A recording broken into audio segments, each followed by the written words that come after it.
Olá pessoal, meu nome é Luiz Augusto e agora vocês vão assistir a um trecho do nosso curso de pós-operatório de cirurgia cardíaca. Não se esqueça de se inscrever no nosso canal, deixar seu like e nos seguir na nossa página do Instagram. É óbvio que um GPS vai permitir que você chegue com mais tranquilidade, com mais segurança, com mais rapidez nesse local que você não conhece. Por outro lado, se você está indo, poxa, para sua casa, para um endereço conhecido, você não precisa de GPS. Então, é essa comparação que eu gosto de fazer entre o paciente super grave, é aquele caminho mais difícil que a gente não pode errar, e o paciente tranquilo. Nos pacientes mais graves, pessoal, não há dúvida de que o Swan-Ganz ele permite que nós tenhamos uma abordagem, a gente tenha condutas mais assertivas, tá? A gente erre menos. E, às vezes, é fundamental errar menos nesses pacientes.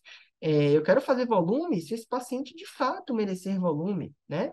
Eu quero iniciar o inotrópico se, de fato, ele merecer inotrópico, às vezes é um paciente que tem uma arritmia, eu não quero taquicardizar ele muito. Então, ter esses pacientes nas mãos, né, como a gente gosta de falar, faz toda a diferença. Quais são as indicações dos Swan-Ganz, pessoal? Habitualmente, são pacientes que estejam em choque cardiogênico ou em choque de etiologia incerta, pacientes que têm hipertensão pulmonar, doença valvar grave, ou aqueles pacientes que têm aí um shunt esquerda-direita, como, por exemplo, aqueles pacientes com complicações mecânicas após infarto, uma CIV aguda.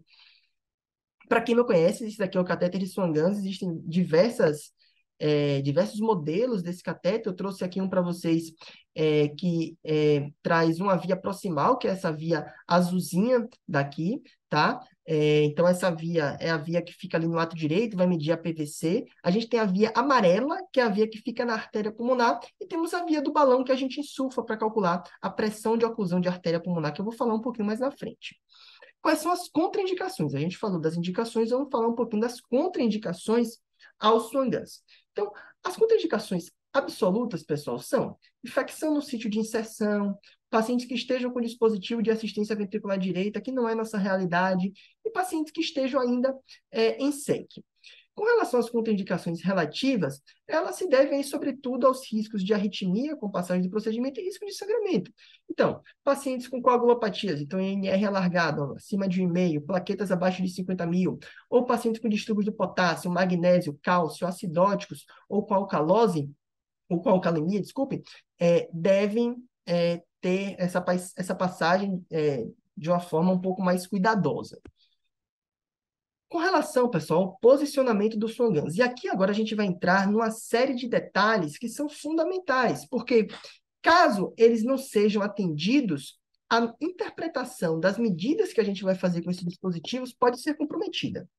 Então, dando uma olhadinha aqui primeiro nessa figura do coração, à esquerda, o catéter primeiro ele vai ser uma porção de Seldinger normal, tá? Então, o catéter ele vai passar pelo átrio direito. A gente vê no átrio direito uma curva clássica ali de pressões venosas. Em seguida, ele passa para o ventrículo direito, então a gente observa ali um aumento significativo da pressão sistólica, né? Porque o ventrículo direito é uma câmara de maior pressão em comparação ao átrio direito. E depois a gente insufla esse balonete para ele conseguir viajar conforme o fluxo. E o, o, o catéter chega até a artéria pulmonar. Uma vez chegando na artéria pulmonar, pessoal, essa curva, ela vai exibir um padrão muito parecido com a curva de pressão arterial. Então, a gente vai ver uma incisura, um nó dicrótico, né? Que corresponde ali agora não ao fechamento da válvula aórtica, mas sim ao fechamento da válvula pulmonar. E uma vez que eu queira aferir a pressão de oclusão de artéria pulmonar, a gente insufla o balonete por meio daquela via que fica acoplada a uma seringa, e uma vez insuflado esse balonete, ele vai ocluir um capilar pulmonar, e nós observaremos um achatamento dessa curva que corresponde ao encunhamento adequado desse nosso catéter. O que é que acontece, pessoal? Essas curvas daqui, elas dizem respeito à passagem do catéter até um ramo da artéria pulmonar, tá? Até um ramo da artéria pulmonar. Entretanto, a gente sabe que, idealmente, para que as nossas medidas sejam acuradas, principalmente a pressão de oclusão de artéria pulmonar seja acurada, o nosso catéter precisa estar posicionado numa altura abaixo do átrio esquerdo. Tá, Luiz, agora você confundiu tudo. Por que precisa estar abaixo do átrio esquerdo? Então, vamos lá, pessoal. Aí, para falar um pouquinho disso, a gente precisa falar um pouquinho sobre zonas de West, que nada mais são do que zonas pulmonares superior, média e inferior, que vão se relacionar diretamente com maiores ou menores pressões alveolares, pressão de artéria pulmonar média e pressão capilar pulmonar. Dando um passo para trás para a gente entender isso daqui com bastante calma. Qual é o nosso objetivo ao insuflar o balonete no ramo da artéria pulmonar?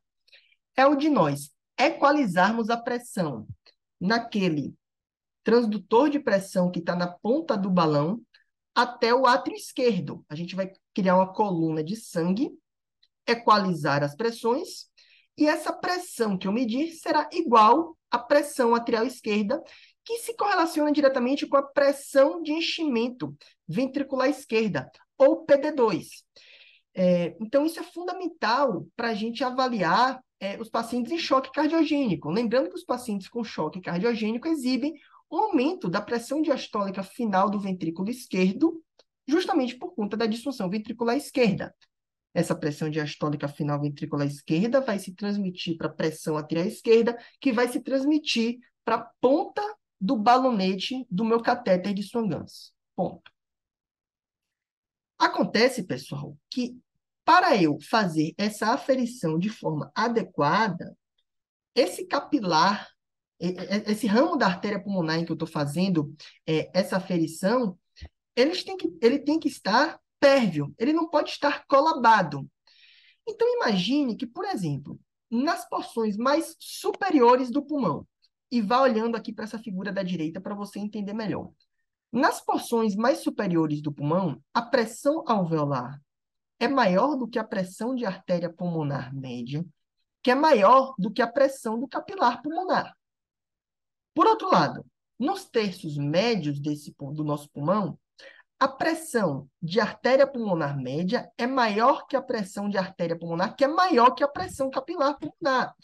Isso significa, pessoal, que em determinados momentos, o meu capilar pulmonar, que é onde eu quero efetivamente medir a pressão ao insuflar o meu balonete, ele vai estar sofrendo influências de outras pressões, porque eu tenho uma estrutura pressionando a outra.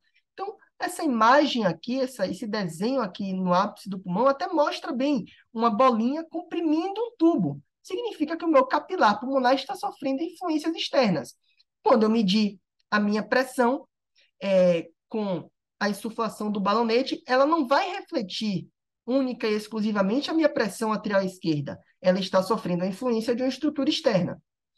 Por outro lado, pessoal, nas porções mais inferiores do pulmão, e essas porções são as porções abaixo do átrio esquerdo, a minha pressão capilar pulmonar é superior à minha pressão alveolar.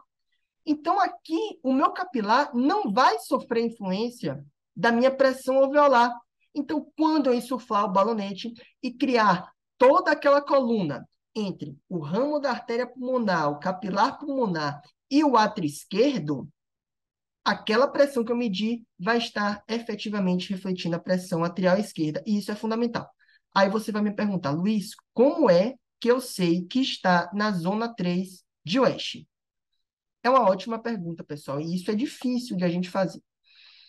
A melhor forma é fazer uma radiografia lateral, evidenciando, eu coloquei aqui um raio-x nessa imagem superior, e o círculo vermelho correspondendo ao átrio esquerdo. A melhor forma é fazer uma radiografia lateral e identificar que o catéter, a pontinha do catéter, está abaixo dessa região. Ponto final está na zona 3 de West. Acontece que no pós-operatório de cirurgia cardíaca, nosso paciente está entubado, está com dreno, droga vasoativa, a gente não quer mobilizar esse paciente para fazer uma radiografia lateral. A gente faz habitualmente uma radiografia de tórax AP, que ela confirma que de fato está na artéria pulmonar, se ela estiver ali de 3 a 5 centímetros da linha média, como nessa imagem inferior. Mas isso não confirma que está abaixo do átrio esquerdo. Então, a gente precisa se valer de outros parâmetros para inferir que o nosso cateter esteja na zona 3 de West, que são, primeiro, a estabilidade da curva de pressão de oclusão de artéria pulmonar no ciclo respiratório. Eu vou falar um pouco mais à frente, pessoal, mas a pressão de oclusão de artéria pulmonar, para a gente medir, geralmente a gente faz isso em 3 momentos consecutivos durante a expiração, tá? E não pode haver grandes variações. Essa pressão ela tem que estar estável, essa curva tem que estar estável ao longo da inspiração e da expiração.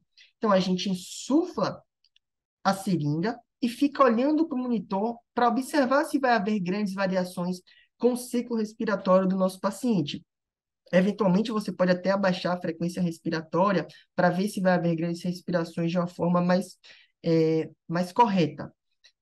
Essa estabilidade sugere que o nosso cateter esteja bem posicionado na zona 3 de West. Além disso, os valores aferidos de pressão de oclusão de artéria pulmonar têm que ser inferiores à pressão diastólica da artéria pulmonar. Isso também fala a favor de que o nosso cateter está bem posicionado. Pessoal, espero que tenham gostado. Se gostaram, curta esse vídeo, se inscreva no nosso canal aqui do YouTube e não se esqueça de compartilhar esse conteúdo com um amigo. Até a próxima!